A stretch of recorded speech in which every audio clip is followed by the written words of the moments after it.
ನಮ್ಮ ತೆಂಗು ಸೀಮೆಯ ಗಣೇಶನ ದರ್ಶನವನ್ನು ಪದ್ಮಭೂಷಣ ವರನಟ ಡಾಕ್ಟರ್ ರಾಜ್ಕುಮಾರ್ ಅವರು ತಿಪಟೂರಿಗೆ ಭೇಟಿ ನೀಡಿದಂತ ಸಾಕಷ್ಟು ಸಂದರ್ಭಗಳಲ್ಲಿ ತಪ್ಪದೆ ಸತ್ಯಗಣಪತಿ ದರ್ಶನವನ್ನ ಪಡೆಯುತ್ತಾ ಇದ್ರು.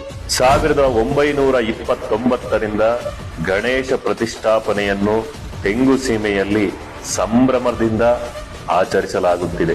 ಸುಮಾರು 1 ತಿಂಗಳ ಕಠಿಣ ಶ್ರಮದ ಫಲವಾಗಿ ನಮ್ಮ ಕಲ್ಪತರು ಗಣೇಶ ಮೂರ್ತಿಯು ಸಿದ್ಧವಾಗುತ್ತದೆ.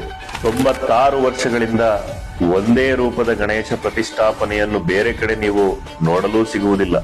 2 ದಿನಗಳ ಕಾಲ ನಡೆಯುವ ಗಣೇಶ ವಿಸರ್ಜನಾ ಜಾತ್ರಾ ಮಹೋತ್ಸವದಲ್ಲಿ ರಂಗು ರಂಗಿನ ಬಣ್ಣದ ವಿದ್ಯುತ್ ದೀಪಾಲಂಕಾರಗಳಿಂದ ಶೃಂಗಾರವಾದ ನಗರ ಅಲ್ಲಲ್ಲಿ ಭಕ್ತಾದಿಗಳಿಂದ ಅನ್ನ ಸಂತರ್ಪಣೆ, ಜಾನಪದ ಕಲಾ ತಂಡಗಳ ಮೆರವಣಿಗೆ, ಕೇರಳದ ಚಂಡೇವಾದ್ಯ, ನಾದಸ್ವರ, ವೀರಗಾಸೆ, ಅಮ್ಯೂಸ್ಮೆಂಟ್ ಪಾರ್ಕ್ ಆಟಗಳು, ಯುವಕ ಯುವತಿಯರ ಅಚ್ಚುಮೆಚ್ಚಿನ ಡಿಜೆ, ಸಿಡಿಮದ್ದಿನ ಅಮೋಘ ಪ್ರದರ್ಶನ ಇವೆಲ್ಲವೂ ನಮ್ಮ ಜಾತ್ರೆಯ ಪ್ರಮುಖ ಆಕರ್ಷಣೆ.